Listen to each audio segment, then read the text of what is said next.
जय हिंद दोस्तों। TP classes में आपका बहुत बहुत स्वागत है।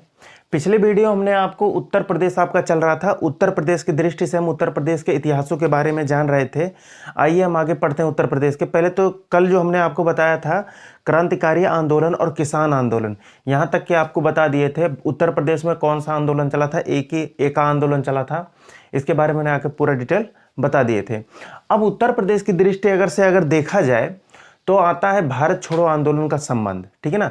लेकिन भारत छोड़ो आंदोलन को समझने के लिए आपको पहले तो ध्यान देना पड़ेगा क्रिप्स मिशन क्या था, क्योंकि अगर इसको समझना पड़ेगा। इसको नहीं समझोगे तो भारत छोड़ो आंदोलन नहीं समझ में आएगा, क्योंकि इसके बाद ही भारत छोड़ो आंदोलन स्टार्ट होता है। इसको हम ध्यान से देखेंगे, ठीक है ना। देखिए क्रिप्स मिशन क्या था, ये भारत क्यों आया, ठीक है ना, इसके बारे में जानते हैं। तो आप जानते हो ये दौर किसका चल रहा है। ये दौर चल रहा है किसका, ये दौर चल रहा है द्वितीय विश्व युद्ध का, ठीक है ना। ये दौर चल रहा है द्वितीय विश्व युद्ध का।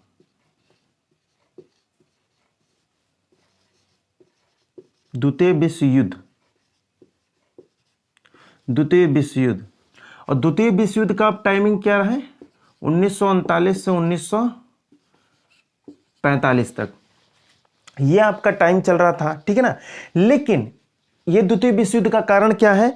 द्वितीय विश्व युद्ध का कारण था कि जर्मनी ने पोलैंड पर क्या किया, हमला किया, ठीक है ना। जर्मनी का पोलैंड पर आक्रमण करना, और जर्मनी ने जैसे पोलैंड पर आक्रमण किया तैसे फ्रांस ने घोषणा किससे कर दी, जर्मनी से युद्ध लड़ने की।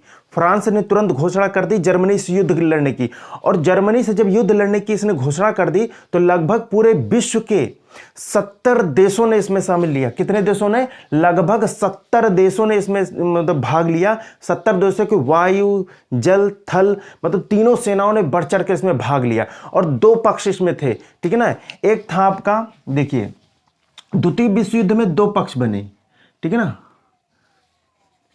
एक पक्ष था आपका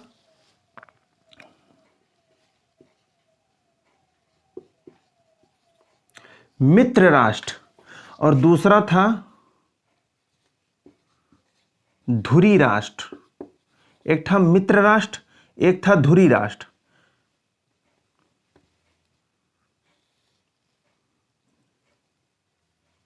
धुरी राष्ट्र, मित्र राष्ट्र में कौन कौन थे, तो मित्र राष्ट्र में आपका था ब्रिटेन, ब्रिटेन, ब्रिटेन, अमेरिका मतलब यूएसए, और इसके साथ था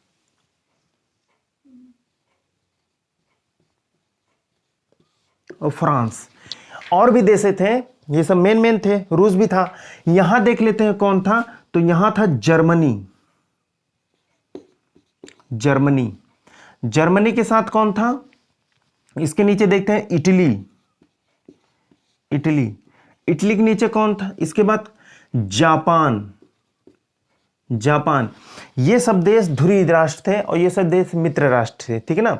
इन लोगों ने भाग लिया, इसमें बहुत चढ़ बढ़ कर भाग लिया। लगभग 70 देशों ने इसमें भाग लिया। लेकिन उस समय ब्रिटिश के लिए क्या खतरा बना था, क्योंकि उस समय जापान की अगर शक्ति देखी जाए तो बहुत ही अच्छे तरीके से डेवलप कर रही थी, क्योंकि जापान जो है दक्षिण पूर्वी एशिया की तरफ युद्ध करते हुए बहुत तेजी से बढ़ रहा था। किस तरफ, भारत की तरफ।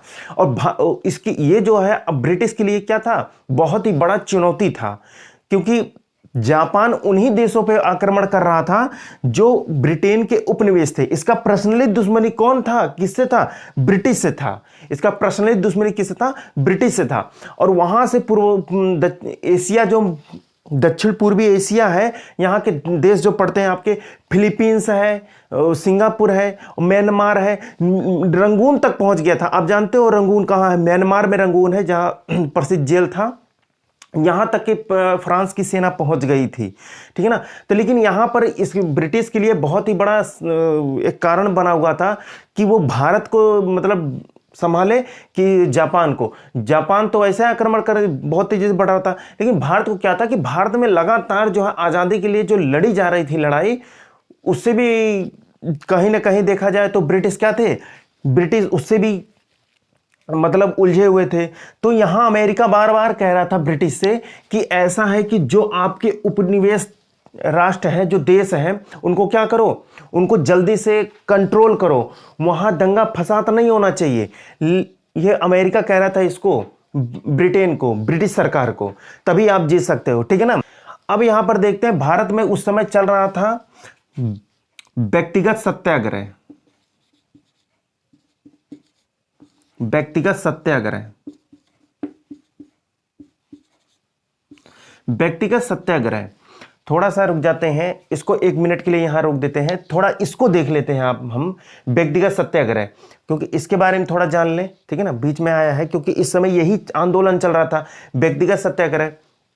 देखिए, व्यक्तिगत सत्याग्रह, जब कांग्रेस ने मंत्रिमंडल से इस्तीफा दे दिया, मैंने त्यागपत्र दे दिया, तो व्यक्तिगत सत्याग्रह में उस समय भारत का वायसराय था लॉर्ड लिथगो। लॉर्ड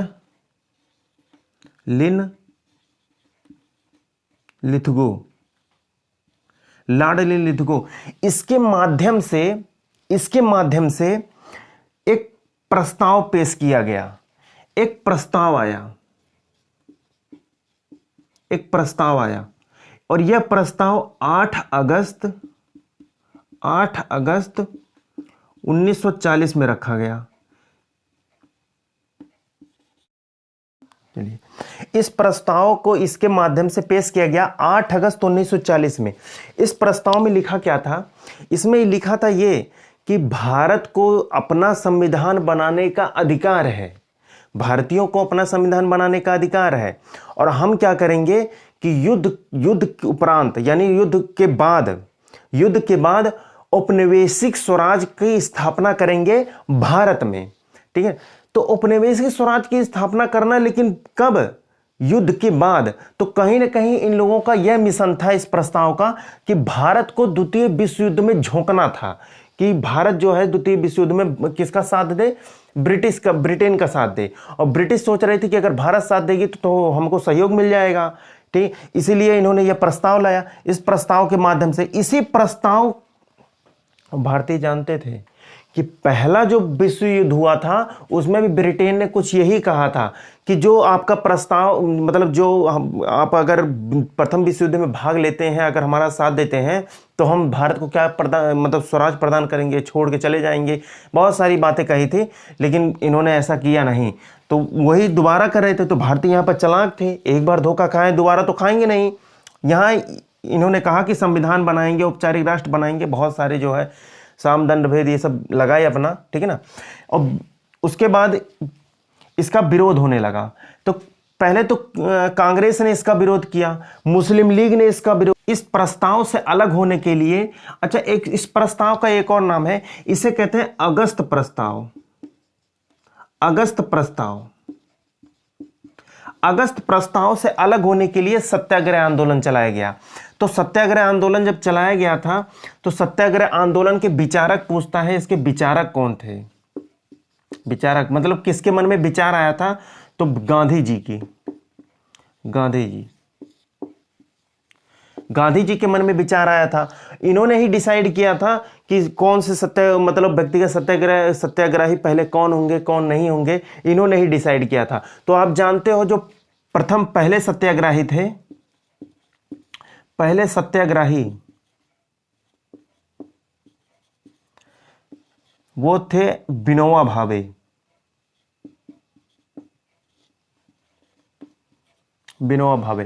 पहले सत्याग्रही विनोबा भावे थे और दूसरे सत्याग्रही थे जवाहरलाल नेहरू।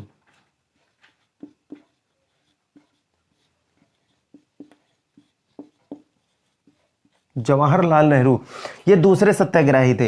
ये क्वेश्चन बहुत बार पूछा गया है कि व्यक्तिगत जो सत्याग्रह आंदोलन चलाया गया था अगस्त प्रस्ताव के विरोध में, उसके पहले जो है सत्याग्रही कौन थे? तो उसके पहले सत्याग्रही आपके थे विनोबा भावे, और दूसरे सत्याग्रही को गांधी जी ने किसको चुना था?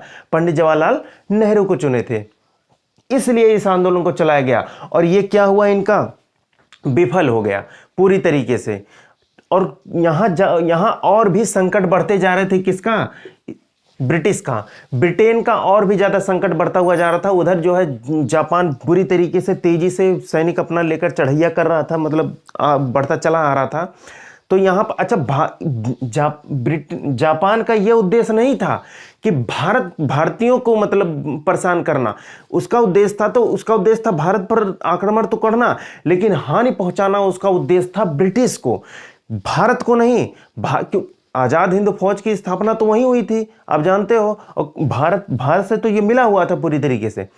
इनके ऊपर जो है आक्रमण करना चाहता था, जहां जहां ब्रिटिश के उपनिवेश देश थे वहां पर। तो इनका जो ये प्रस्ताव था तो ये तो विफल हो गया, अगस्त प्रस्ताव, जो विफल हुआ किसके कारण? व्यक्तिगत सत्याग्रह आंदोलन के कारण। तो यहां के तत्कालीन ब्रिटेन के तत्कालीन प्रधानमंत्री थे जिनका नाम था विंस्टन चर्चिल। ब्रिटेन के तत्कालीन प्रधानमंत्री थे विंस्टन चर्चिल।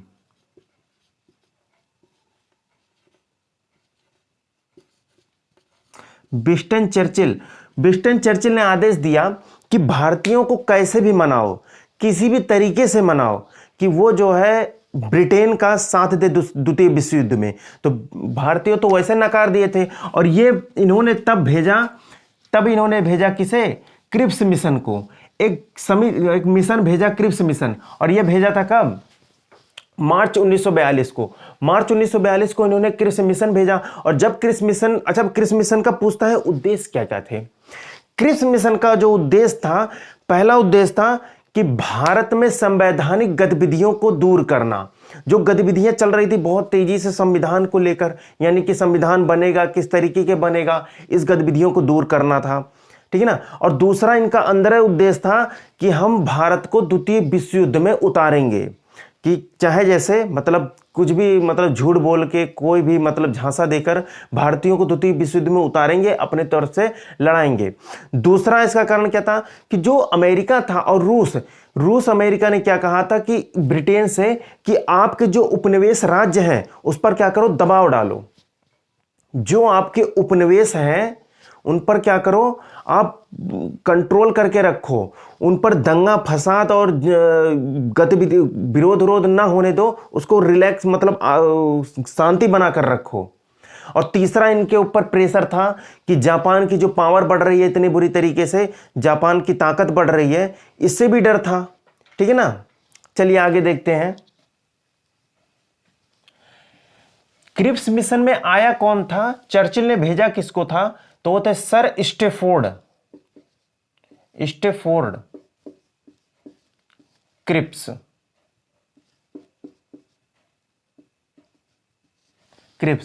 अच्छा, इसको क्यों भेजा गया?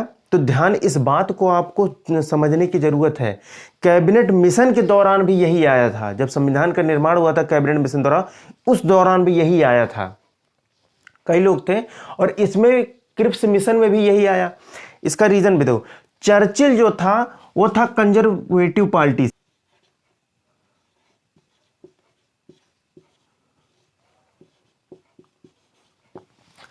चर्चिल जो पीएम था उस समय ब्रिटेन का, ये था कंजर्वेटिव पार्टी का। और सर स्टेफोर्ड क्रिप्स ये था लेबर पार्टी का, लेबर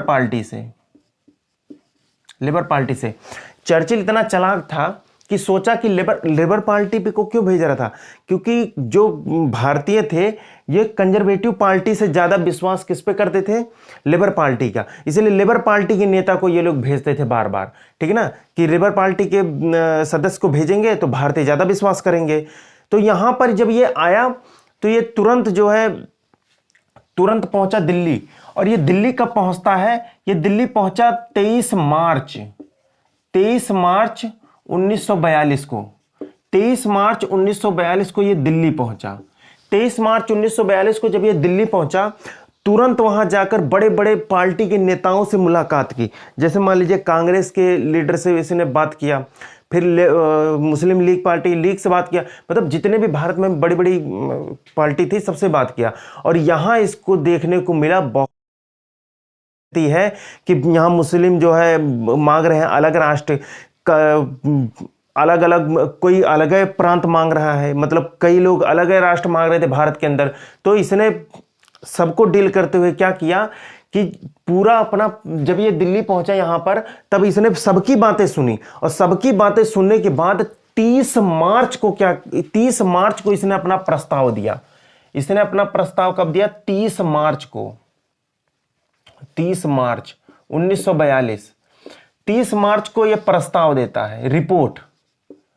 रिपोर्ट इसने अपनी रिपोर्ट कब दी? 30 मार्च 1942 को। 30 मार्च 1942 को इसने अपनी रिपोर्ट दिया और उसमें अपनी बातें रखना शुरू किया। पहले तो कहा, पहली बात इसने रखा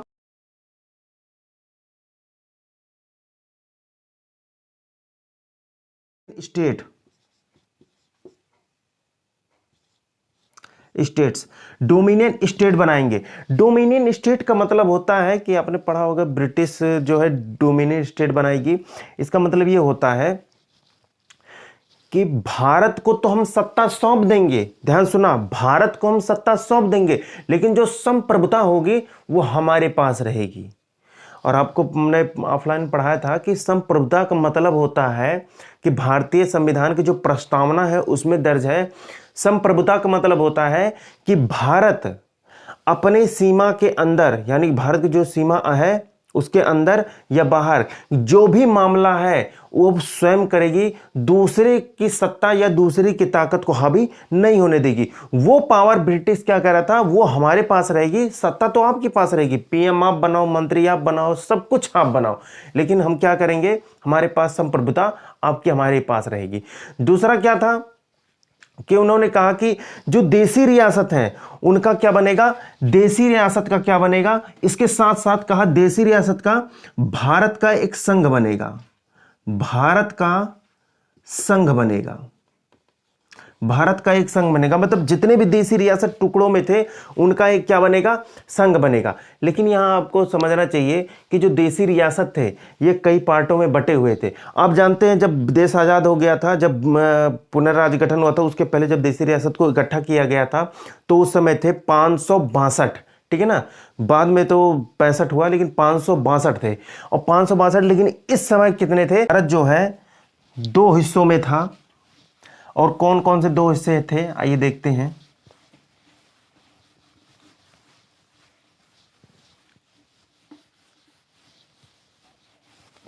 देखिए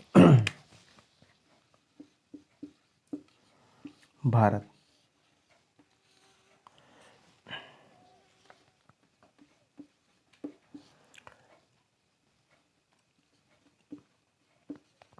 एक था ब्रिटिश सरकार 11 प्रांत,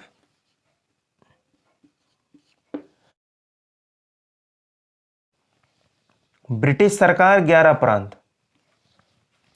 और दूसरे तरफ था देसी रियासत, देसी रियासत,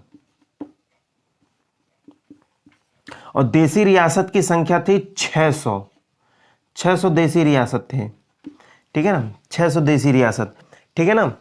आइए देखते हैं। और यहां पर थोड़ा सा इनकी कंडीशन जो है थोड़ा सा टफ पड़ गया, तो इन्होंने सोचा इनको तो इकट्ठा करना ही पड़ेगा, नहीं तो ये लोग टुकड़ों में रहेंगे। तो और इधर भी जिन्ना जो है क्या कर रहा था, अलग राष्ट्र की मांग कर रहा था, यहां जिन्ना अलग राष्ट्र की मांग कर रहा था।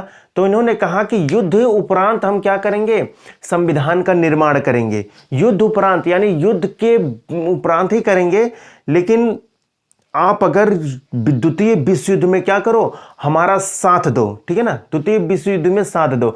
और मुस्लिम यहाँ जो मुस्लिम बार बार अलग राष्ट्र की मांग कर रहे थे, तो इनको इन्होंने क्या कहा, एक साथ खड़ा रहने के लिए इन्होंने कहा कि जो अल्पसंख्यक हैं उनकी सुरक्षा प्रदान की जाएगी, जो अल्पसंख्यक हैं उनकी हम क्या करेंगे, सुरक्षा प्रदान करेंगे।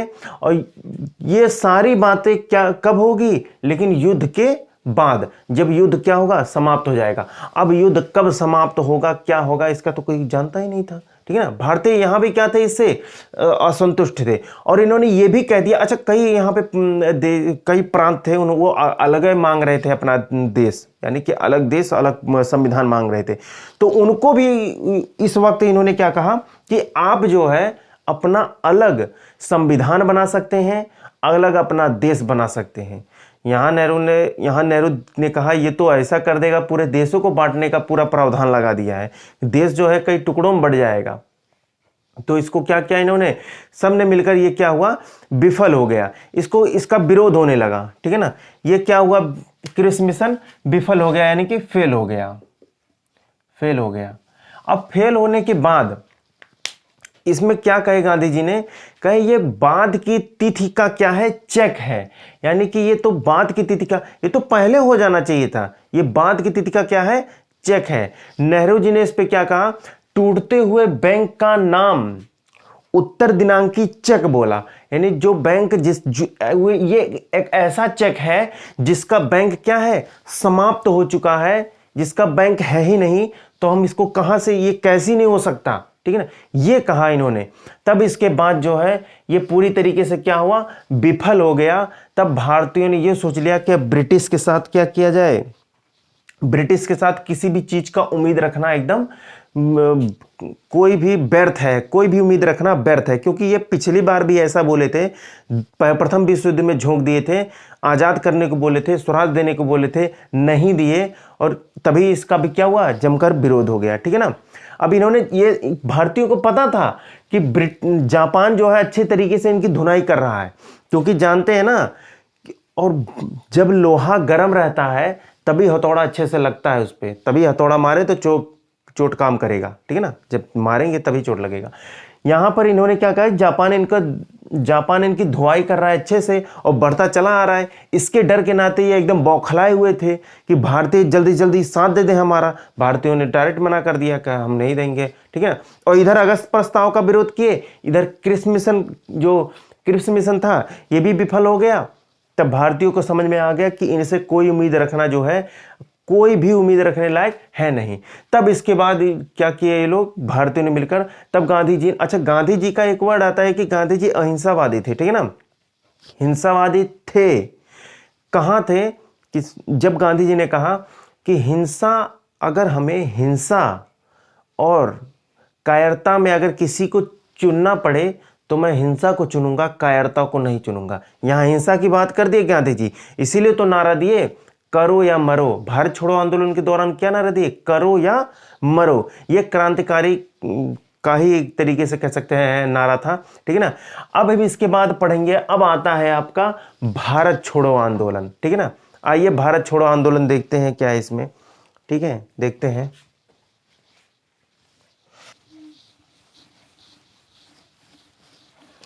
आइए इसके आगे हम पढ़ते हैं भारत छोड़ो आंदोलन।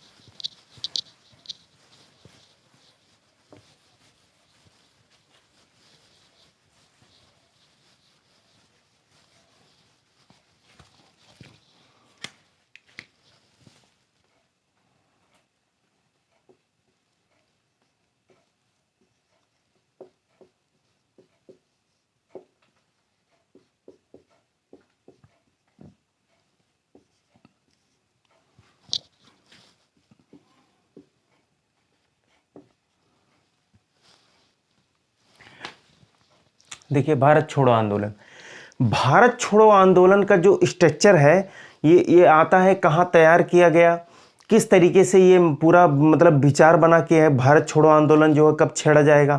तो देखिए भारत छोड़ो आंदोलन जो था ये था 14 जुलाई 1942 में वर्धा कांग्रेस की समिति थी, ठीक है ना।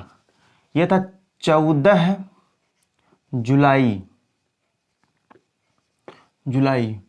1942 कांग्रेस समिति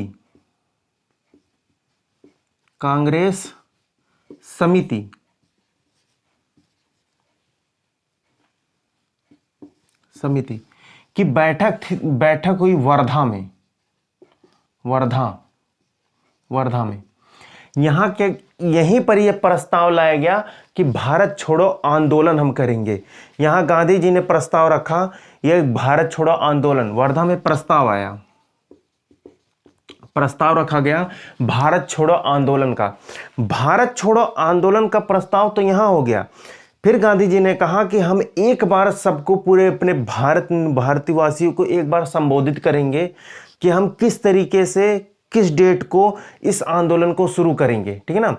ये गांधी जी का अंतिम तीसरा सबसे बड़ा जन आंदोलन था, ठीक है ना। गांधी जी का अंतिम और तीसरा सबसे बड़ा जन आंदोलन था। इसके बाद जो है इसका जब घोषणा वाली बात आई तो जानते हो जो भारत छोड़ो आंदोलन का जो प्रारूप है, जो स्ट्रक्चर है, ये तैयार किया गया था 8 अगस्त को, 8 अगस्त 1942, 8 अगस्त 1942 को, ठीक है ना। इसका पूरा डाटा तैयार किया गया कि किस तरीके से हमको कहां कहां से कौन नेतृत्व करेगा, ठीक है ना। तो यहां गांधी जी ने कहा कि कोई किसी का नेता नहीं रहेगा, कि नेता का कोई इंतजार। अखिल भारतीय जो था, अखिल भारतीय जो कमेटी की समिति थी, वो प्रसिद्ध मैदान था आपका ग्वालियर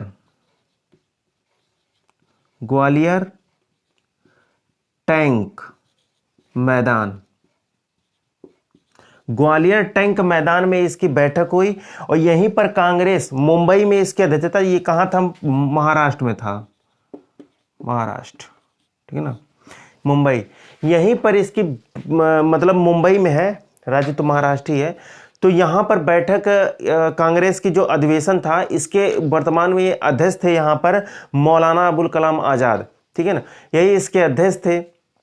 तो यहाँ इसका पूरा डाटा जो है तैयार कर दिया गया था भारत छोड़ो आंदोलन का पूरी तरीके से, कि अगले मतलब यहाँ पर किस तरीके से गांधी जी ने भाषण दिया और संबोधित किया और सबको बताया कि हम अगले दिन जो है भारत छोड़ो आंदोलन छेड़ देंगे, ठीक है ना। यहां पर देखिए भारत छोड़ो आंदोलन को क्या कहा गया, भारत छोड़ो आंदोलन को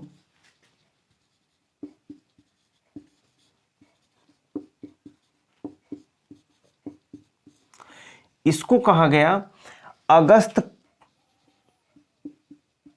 अगस्त क्रांति कहा गया। और ये नाम किसने दिया, भारत छोड़ो आंदोलन नाम किसने दिया, तो ये नाम दिए थे यूसुफ मेहर अली ने यह नाम दिए थे, ठीक है ना। यूसुफ मेहर अली ने यह नाम दिया था भारत छोड़ो आंदोलन का, ठीक है ना। कभी वो पूछता है कि अंग्रेजों भारत छोड़ो यह नारा किसने दिया, तो 90% लगाते हैं गांधी जी, ठीक है ना।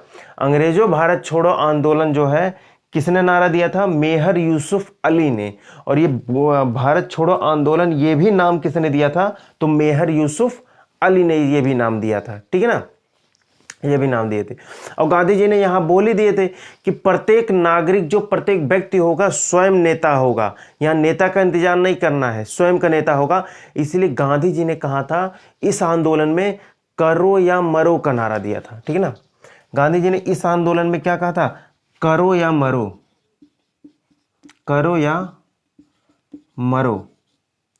करो या मरो का अर्थ ये है कि चाहे लड़कर और चाहे मरकर हम देश को क्या करेंगे, आज़ाद करेंगे। अब इस वर्ड में गांधी जी की कहीं ना कहीं हिंसा की बात आ रही है, ठीक है ना, हिंसा की बात आ रही है ना, क्योंकि गांधी जी को ये विश्वास हो गया था कि अंग्रेजों पर किसी भी चीज़ का विश्वास करना अब व्यर्थ है। विश्वास करना इतने दिन बाद हुआ, बल्कि अगर देखा जाए भगत सिंह, चंद्रशेखर आज़ाद, सुखदेव, इन सबको पहले ही रियलाइज हो गया था, पहले ही विश्वास हो गया था कि अंग्रेजों पर किसी भी चीज का विश्वास करना व्यर्थ है, क्योंकि ये बोलेंगे करेंगे नहीं, धोखा देंगे, गुलाम बनाए रहेंगे, यही इनका काम है, ठीक है ना। तो इन गांधी जी ने तब कहा, यह नारा दिया करो और मरो का, ठीक है ना, करो और मरो का। गांधी जी को अगर इस बात का पहले ही पता चल गया होता, अगर उन्हें विश्वास हो गया होता और भारतीयों का कि कहीं ना कहीं अंग्रेज जो है हरदम यही कह रहे थे कि हम आज़ाद करेंगे, छोड़ देंगे, या किसी भी चीज़ की उम्मीद रखने लायक अंग्रेजों से नहीं थी, आज़ाद हो जाता। लेकिन यहाँ पर भगत सिंह और उनको सबको तो पता ही चल गया था, इसीलिए उन्होंने जमकर विरोध किया। अब गांधी जी ने, अब क्या कहा जाए, अब इनको बाद में जाकर पता चला कि अंग्रेजों पर कोई विश्वास करने लायक है नहीं कोई बात का, ठीक है ना। चलिए ठीक है, ये आपका जो है वीडियो थोड़ा लंबा हो रहा है। भारत छोड़ो आंदोलन का पूरा डाटा आपको कल देंगे, ठीक है। तब तक मिलते हैं नेक्स्ट वीडियो में। जय हिंद।